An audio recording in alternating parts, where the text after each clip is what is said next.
Bueno, aquí de nuevo Luis y David, de nuevo ahora con la segunda parte del sistema cardiovascular. En la histología, los- en el corazón vamos a encontrar lo que es el miocardio, que es aquí podemos ver los miocitos con sus núcleos y aquí este es un corte transversal, el músculo cardíaco normal, que es el miocardio. El miocardio del ventrículo izquierdo, una sección longitudinal en el cerdo.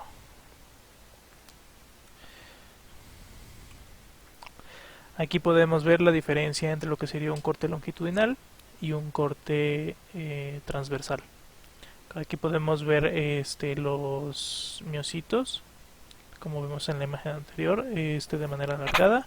Y aquí podemos ver el corte totalmente como se vería si partiéramos esto a la mitad.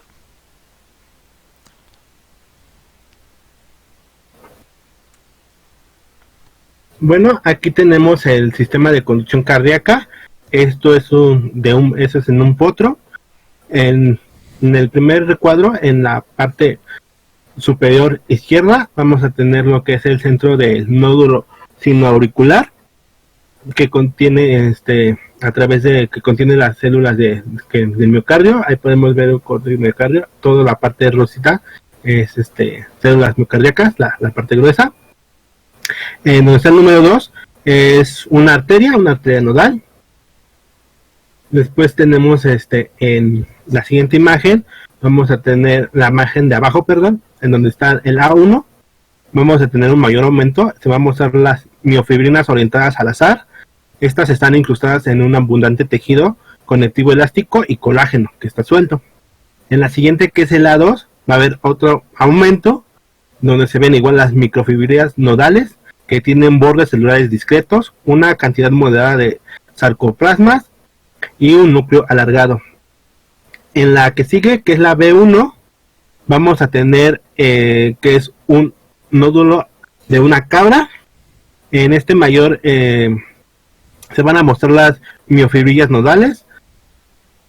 Van a tener un característico sarcoplasma, eosinófilos pálido y delgado, con abundancia en estrías distintas y un núcleo corto ovalado.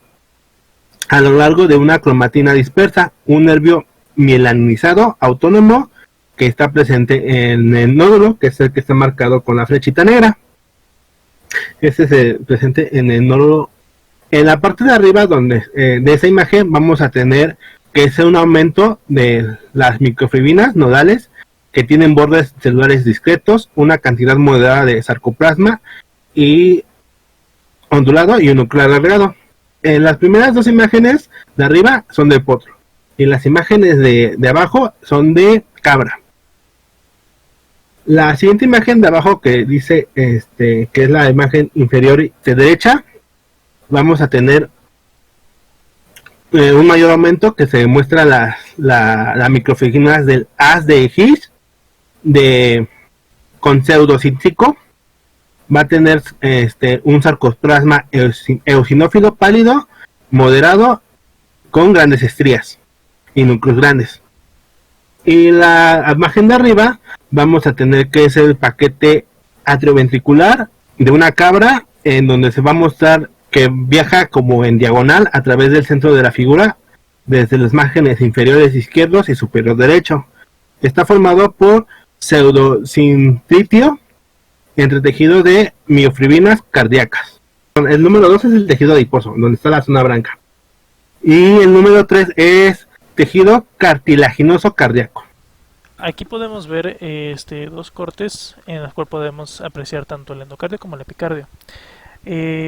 Aquí del lado izquierdo podemos ver el endocardio, que es la parte interna del tejido cardíaco, seguido de lo que sería el miocardio. Del lado derecho vamos a tener lo que es el epicardio, que es la parte externa, junto al miocardio.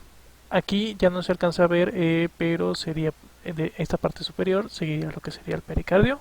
No está unido al epicardio, pero estaría aquí en la parte superior.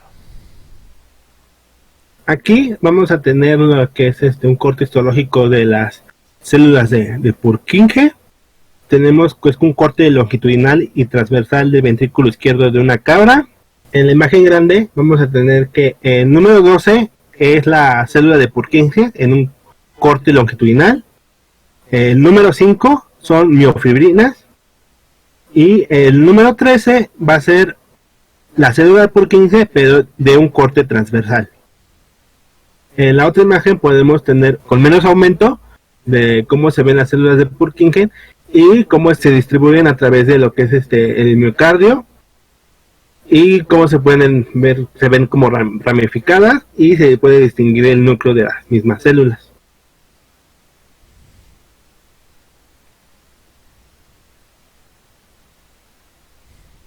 En la circulación, en las arterias y en las venas, vamos a tener que el número 7 va a ser una arteria pequeña en un corte transversal. En el 4 vamos a tener la membrana elástica interna.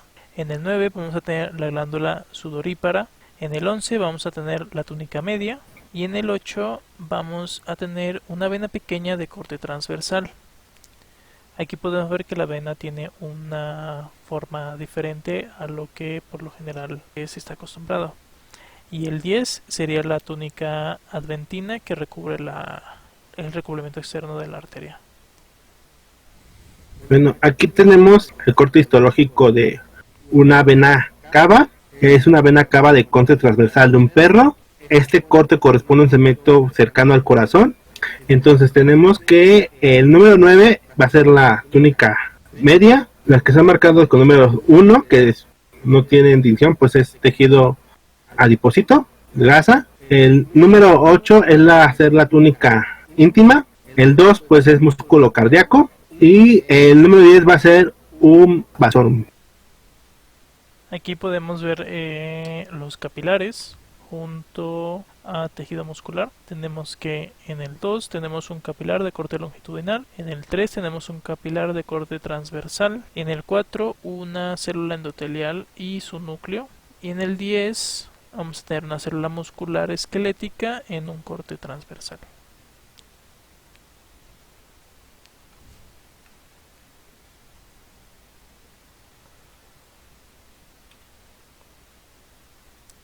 Bueno, ahora tenemos los que son las falla y respuesta. Vamos a tener entonces que los mecanismos fisiopatológicos de disfunción cardiovascular va a ser la falla de bomba con el corazón viéndolo como una bomba, que es decir, que tiene una falla de contractibilidad débil o un vacío de cámaras de mal efectuado. Va a ser por la obstrucción de flujo sanguíneo, ya sea por estenosis valvular o estrechamiento vascular. Va a ser también falla en el flujo sanguíneo regurgitante por sobrecarga de volumen. También puede ser por defectos congénitos, por la ruptura del miocardio o vasos principales, o por un trastorno de la conducción cardíaca, que serían las arritmias. Aquí la principal falla sería de disfunción es la insuficiencia cardíaca. Es la principal error o falla que tiene el sistema cardiovascular. Ahora bien, para entender esta insuficiencia cardíaca, como les había mencionado, el corazón se tiene que ver como una bomba que está llenándose y vaciándose constantemente. Entonces, a esta parte de llenado y vaciado, que en interacción con el fluido que sería la sangre, es a lo que se llega a llamar hemodinámica, que es el estudio de la dinámica de la sangre en el interior de las estructuras sanguíneas, como las arterias, venas, vénulas, arteriolas y capilares. Entonces vamos a tener en cuenta que tenemos que tener ciertos conceptos claros para poder entender lo que es en esa parte de la hemodinámica. Primero es la frecuencia cardíaca, que es el número de latidos en un tiempo determinado. ¿Qué tanto se contrae el corazón? Después vamos a tener en cuenta lo que es el flujo laminar, que es entender cómo el flujo sanguíneo tiene un sentido cuando es bombeado, y que en ese sentido la sangre tiene que correr y mantener un equilibrio a través de los vasos. Y vamos a tener que también ver lo que es el flujo turbulento, que es cuando la sangre va a recorrer los vasos, pero de forma desordenada, chocando contra las paredes del vaso, aumentando así la resistencia de la sangre. ¿A esto qué quiere decir? Si como el corazón funciona como una bomba, al impulsar y sacar la sangre, hay cierta resistencia en la sangre, en el líquido. Entonces cuando existe un flujo laminar es cuando la sangre recorre rápidamente porque no hay turbulencia dentro de la misma. En el flujo turbulento la sangre va a tener limitaciones y va a recorrer con menos eficiencia y menos velocidad por la misma turbulencia. Ahora bien, vamos a tener que definir lo que es presión arterial, que va a ser la fuerza ejercida por la sangre contra cualquier área de la pared vascular. Es decir, que la presión arterial es la fuerza con que el líquido empuja la pared del corazón. También tenemos que tener en cuenta que es el volumen sistólico y el volumen distólico. Entonces, el volumen sistólico es la cantidad de sangre que va a expulsar el corazón en la sístole, mientras que el volumen distólico es la cantidad de sangre que se va a llenar el corazón en la diástole. En la insuficiencia cardíaca hay que tener en cuenta en esta parte, porque la insuficiencia cardíaca es que el corazón, por alguna razón, no está bombeando suficiente sangre, ya sea porque le falta fuerza, ya sea porque le falta volumen de sangre, ya sea por alguna razón, no funciona. Entonces depende de qué elemento es el que está fallando de esta hemodinámica para que exista ese problema en la insuficiencia. Por último, tenemos lo de gasto cardíaco. ¿Qué es el gasto cardíaco? El gasto cardíaco lo vamos a entender como el volumen sistólico en relación a la frecuencia cardíaca. El gasto cardíaco es esta relación de qué tanta sangre fluye en relación a con qué frecuencia tiene el latido del corazón. La insuficiencia cardíaca es un síndrome clínico progresivo en el que el bombeo deteriorado disminuye, disminuyendo el bombeo de sangre hacia la aorta y o a la arteria pulmonar para mantener la presión arterial. También se denomina una incapacidad del corazón para expulsar sangre de manera adecuada en la insuficiencia sistólica ventricular. Aquí, ¿qué ocurre? Que al momento de que se llena el ventrículo no va a tener la suficiente fuerza para expulsar la sangre hacia todo el organismo. Esto es lo que se denomina la insuficiencia cardíaca ventricular. Seguimos con contractibilidad, que es un cambio en la capacidad del corazón para hacer el trabajo cuando la precarga y la poscarga y la frecuencia cardíaca se mantienen constantes. ¿Qué elementos tenemos que tomar en cuenta en este punto? Es el volumen sistólico. Aquí como vimos, el corazón es una bomba. Entonces, ¿qué es la precarga? La precarga yo lo vi como si fuera el llenado de una pistola de agua, cuando tienes que llenar de líquido la bomba antes de poder expulsarlo. La contractibilidad va a ser esa fuerza de contracción para el llenado, para que este contenido de líquido que se llena el corazón lo pueda sacar. Y la poscarga es esa cantidad de llenado que salió. Ahora bien, en la insuficiencia cardíaca esta parte se altera, porque llega a resultar que la misma cantidad que entró no es la misma cantidad que salió de sangre. ¿Esto por qué se lleva a hacer? Por anomalías en la pared ventricular, por lesiones o por arritmias en el corazón. La insuficiencia cardíaca sistólica va a ocurrir un llenado normal del ventrículo y una disminución en el volumen de la carrera hacia adelante. Eso quiere decir la expulsión de sangre hacia el sistema. ¿Por qué va a ocurrir? Por una falla del miocardio, un volumen de sobrecarga, una sobrecarga de presión. La disminución del volumen sistólico puede resultar en la disminución de la contractibilidad, que es una insuficiencia miocárdica. ¿Cómo va a haber una disminución del volumen? Puede haber anomalías en el miocardio, que se puede agrandar y disminuir la luz del ventrículo. En la insuficiencia cardíaca distólica va a ser cuando se presenta un llenado inadecuado de los ventrículos. Esta disfunción puede ser causada por una relajación ventricular de energía alterada, también puede ser causada por la obstrucción del llenado o por anomalías pericárdicas. Bien, en la hipertrofia concéntrica esto va a estar dado por una respuesta a la insuficiencia. Se va a mostrar una dilatación compensatoria por la sobrecarga de presión y de manera característica va a ser el aumento del grosor de la pared ventricular, como podemos ver aquí en la imagen. Igual en la imagen de la izquierda podemos ver un ventrículo de tamaño normal y un ventrículo dilatado. Aquí podemos ver dos alteraciones del crecimiento. La primera es la dilatación cardíaca y la siguiente es una hipertrofia del corazón. Pueden ver los ventrículos transeccionados de un perro. Ahorita más adelante vamos a ver, a explicar lo que pasa en la hidratación.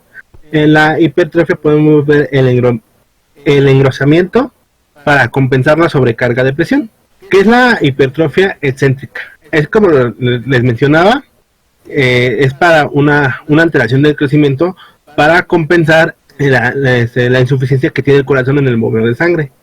En la primera hipertrofia que vimos cómo se engrosó la pared, el miocardio, para poder compensar la presión. En la hipertrofia excéntrica, para poder compensar la insuficiencia, también se va a engrosar, pero aparte de engrosarse, también se va a aumentar el tamaño, la luz, el espacio que tiene el ventrículo, para así poder tener más llenado de sangre. Aquí podemos ver, como ya mencionó Luis, cómo se engrosa el miocardio y se reduce la luz del ventrículo izquierdo en este caso. Y para compensar esto, cómo se dilata la luz para compensar esta presión. Bien, como tipo de insuficiencia cardíaca vamos a tener lo que es la cronológica, que vamos a encontrar las agudas o las crónicas. Las anatómicas, que puede ser tanto izquierda o derecha, depende de los ventrículos, o puede ser en las dos. Aquí podemos mencionar que en la insuficiencia izquierda es la que provoca congestión pulmonar, mientras que la insuficiencia derecha provoca congestión venosa y sistémica. Y como fisiopatológicas tenemos insuficiencias en el proceso de sístole o en el proceso de diástole.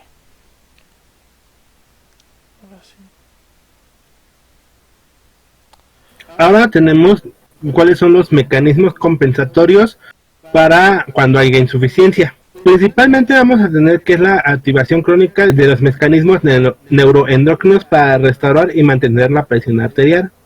¿Esto qué quiere decir? Cuando actúan los vasoreceptores que perciben la presión dentro de los vasos sanguíneos y se está reflejando que no está circulando la suficiente sangre para alimentar y nutrir el tejido. En este caso se va a producir una arritmia o un aumento en la frecuencia cardíaca, porque el sistema dice que no está pasando suficiente sangre, pues enviemos más sangre más rápido.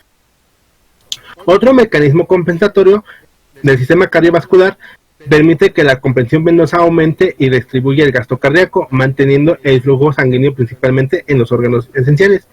El siguiente mecanismo compensatorio que se puede activar es la activación del sistema renina-angiotensina-aldosterona, que al final se resume en la absorción o secreción de sales en la sangre, para así controlar, por decirlo así, lo espeso de la sangre.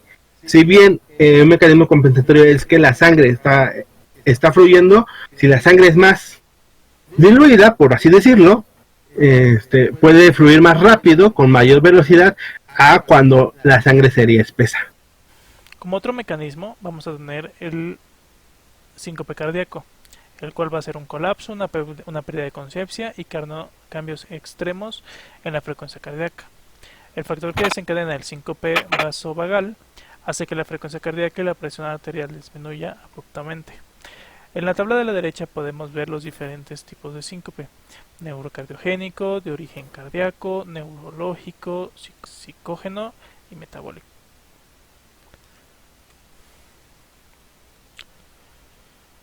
Ahora bien, vamos a tener lo que son las respuestas a las lesiones en los diferentes niveles del sistema cardiovascular, en el miocardio, en la conducción cardíaca, en el endocardio y sus válvulas, en el pericardio y epicardio, y en la sangre y en el sistema linfático. Empezamos con miocardio.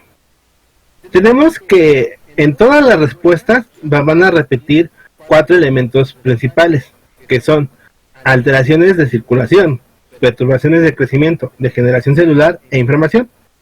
En todos los elementos del sistema cardiovascular, estas respuestas a las lesiones se van a repetir. Pues, como alteraciones de la circulación vamos a tener las efusiones, la hemorragia, la trombosis, la embolia. Como perturbaciones del crecimiento vamos a tener la agenesia, la disginesia, la atrofia, la hipertrofia, las anomalías congénitas. Como factores de degeneración celular tenemos la disfunción celular y la necrosis y pues, la inflamación. En la hipertrofia, utilizando estas imágenes de ejemplo, vamos a ver lo que sería el miocardio de tamaño normal. Vamos a tener lo que es la atrofia, que va a ser una contracción del miocardio para tener un agrandado de la luz, una dilatación de la luz, y la hipertrofia, que va a ser una dilatación del miocardio. Esto lo podemos ver, como ya hemos mencionado anteriormente, en las insuficiencias cardíacas, como es la disminución de la luz o el agrandamiento o la dilatación de la luz para mejorar el bombeo. Como dice aquí, son células musculares cardíacas, alteraciones del crecimiento de atrofia e hipertrofia, que es lo que venimos mencionando. Del lado derecho tenemos una hipertrofia ventricular izquierda, hipertiroidismo, que es una por hipertiroidismo en el corazón, bisecado en un gato. Si podemos ver el engrosamiento prominente del ventrículo izquierdo, de la pared libre, el tabique ventricular. Este también está engrosado. Ok, vamos a tener las etapas de la hipertrofia. Vamos a tener que va a tener una iniciación, una hiperfunción estable, es decir, que a pesar de que está con hipertrofia es funcional, y finalmente un deterioro de la función asociada con la degeneración de los miocitos hiperatrofiados. También tenemos como alteraciones de crecimiento la atrofia. Aquí la particularidad que tiene es que puede surgir en animales confinados la atrofia del corazón, cuando son animales que exigen o ellos tienen naturalmente una demanda de ejercicio alta y se encuentran confinados, pueden llegar a tener atrofia en el corazón, que va a ser la descomposición de miocitos cárdicos en la insuficiencia cardíaca congestiva. Como alteraciones neoplásicas vamos a tener lo que son los rhabdomiomas y rhabdomiosarcomas. También los linfosarcomas. Los rhabdomiomas son masas miocárdicas generalmente pequeñas y de color gris blanco, de hasta varios centímetros de diámetro, que protruyen hacia las cavidades ventriculares. Suelen descubrirse en los primeros años de vida al causar obstrucciones de un orificio valvular o una cámara cardíaca. Los rhabdomiosarcomas son tumores cancerígenos que se desarrollan en los tejidos blandos del cuerpo, generalmente en los músculos. Aquí podemos ver del lado izquierdo un rhabdomioma, tenemos el ventrículo y tenemos es un tumor benigno, como podemos ver, tiene un color amarillento blancuzco, y del lado derecho podemos ver que están los rhabdomiosarcomas en el interior del miocardio, como aquí podemos identificarlos, estas bolitas de color blancuzco que están distribuidas por todo el miocardio y se alcanzan a ver también en las otras paredes. Ahora tenemos que de los otros mecanismos que tenemos a lesiones es la degeneración celular o la muerte. La degeneración celular pues se puede dar por necrosis oncótica, por la muerte por apoptosis, por infiltración grasia, por degeneración hidropática, por degeneración miofibrilar, por lipofuscinosis, por mineralización y por necrosis miocárdica. En la inflamación vamos a encontrar lo que es la miocarditis, que es una inflamación del miocardio. ¿De qué manera va a ocurrir esto? Por diferentes tipos de inflamación, que puede ser supurativa, necrosante, hemorrágica, linfocítica o eosinofílica. Cualquiera de estas puede provocar una miocarditis. ¿Qué enfermedades pueden causar esta alteración? Pues pueden ser viral, bacteriano, un protozoario, parásito o idiopático. De viral podemos mencionar lo que es el parvovirus canino, que el bacteriano pata negra, que es producida por el Clostridium chovei. Protozoarios tenemos toxoplasmosis, y el cual es provocado por el Toxoplasma gondii. En parásitos tenemos la cisticercosis, que es provocada por Cysticercus cellulosae. Triquinosis, que es la triquinea, y idiopático, que es miocarditis eosinofílica. A nivel microscópico, ¿qué ocurre en la miocarditis? Aquí tenemos que en la imagen de arriba tenemos cómo se ve el tejido miocárdico sano. En la imagen de abajo, a la izquierda, vamos a tener que es una miocarditis aguda en un caballo. Se pueden ver las matrices paralelas de miofibrinas, que son interrumpidas por células inflamatorias, todos esos puntitos morados que se ven, que vemos cómo interrumpen, cómo llenan esos espacios. En la siguiente imagen es un acercamiento que toma en cuenta la degeneración de la fibra miocárdica y la necrosis con pérdida de estrellas cruzadas, es la que son marcadas con las flechas negras.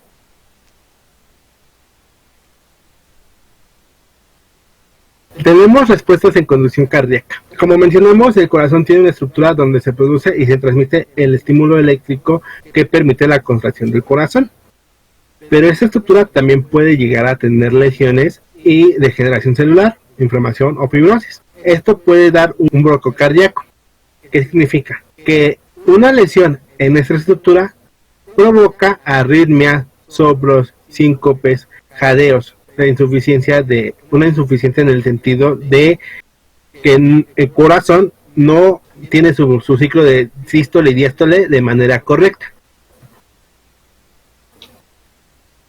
En el endocardio y en las válvulas cardíacas vamos a encontrar, como ya mencionadas, las respuestas a las lesiones que se han comentado en la parte del miocardio se van a repetir tanto en el endocardio como en las válvulas cardíacas. Aquí podemos ver como alteraciones de la circulación, hemorragia, alteraciones de crecimiento, la displasia, degeneración celular, mineralización y inflamación, una endocarditis.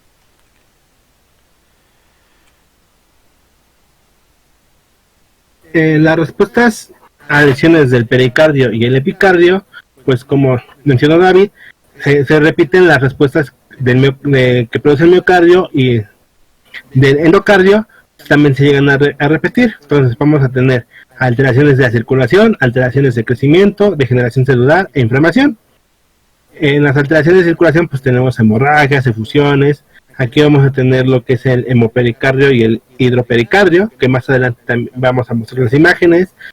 Alteraciones de crecimiento pues son las anomalías, las displasias, las atrofias, las deformaciones de neoplasias, la degeneración celular, como también mencionamos, la degeneración grasa, la necrosis oncótica, la apoptosis, y de inflamación tenemos pues la pericarditis.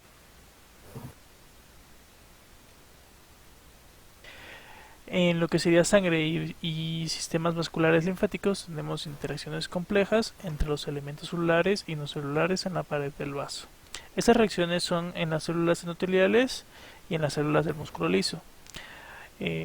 Estas son funciones claves de las células endoteliales e incluyen la producción de prostaglandina, transporte de macromoléculas y reclutamiento de células inflamatorias.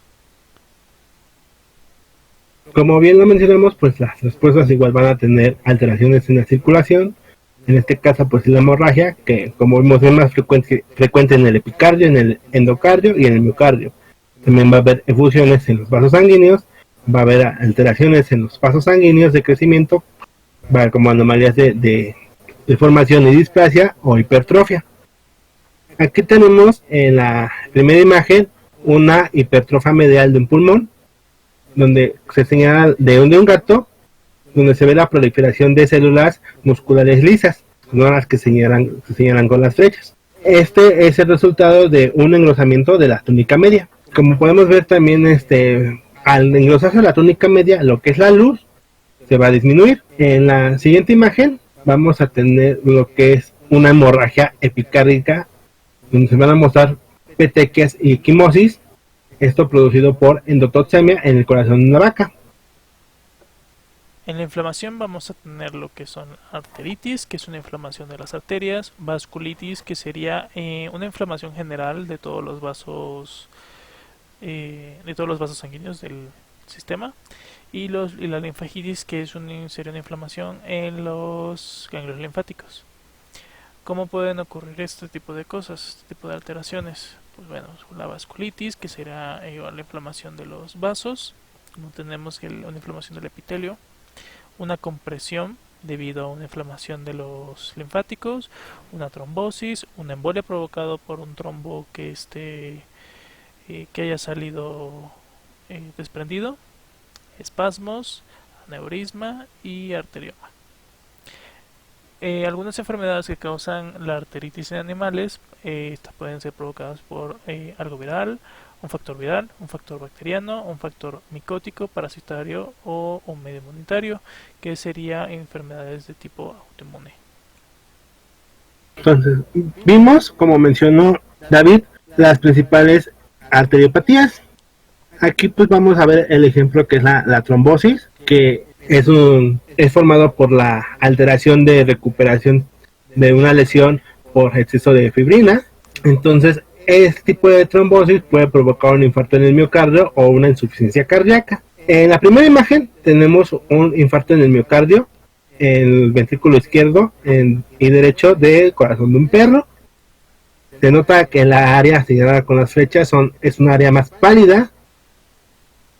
Aquí tenemos el tejido, cómo se ve, es este tejido miocárdico infartado. En la siguiente imagen vamos a tener lo que es un trombo femoral.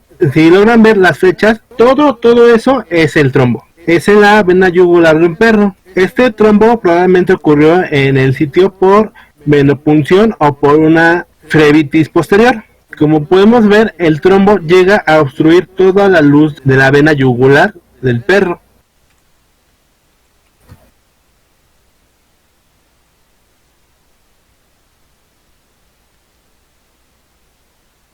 Barreras y defensa. Como portales de entradas, los microorganismos y las toxinas penetran y entran en tejidos más profundos, en la dermis, lámina propia, subcutis o submucosas, lo que desencadena una reacción inflamatoria aguda. Aquí vamos a encontrar lo que sería reacciones por el pericardio, el endocardio, el miocardio, las arterias, las venas o los vasos linfáticos.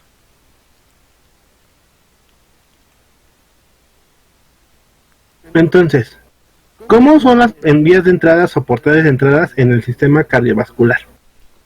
Bueno, vamos a tener que para el miocardio va a ser por el sistema vascular que él tiene de las arterias coronarias. Va a ser también por diseminación hematógena o por diseminación embólica. Para el endocardio va a ser por contacto directo, por diseminación hematógena, por migración parasitaria o por catéter intravenosos o intracardíacos. Para lo que es el epicardio y el pericardio va a ser ya sea por daño en el epitelio, por diseminación hematógena o por penetración de un cuerpo extraño. Y pues en la sangre vamos a tener que es más susceptible porque está directamente el contacto del antígeno con la sangre. O sea, no hay barrera en ese sentido que tenga que atravesar.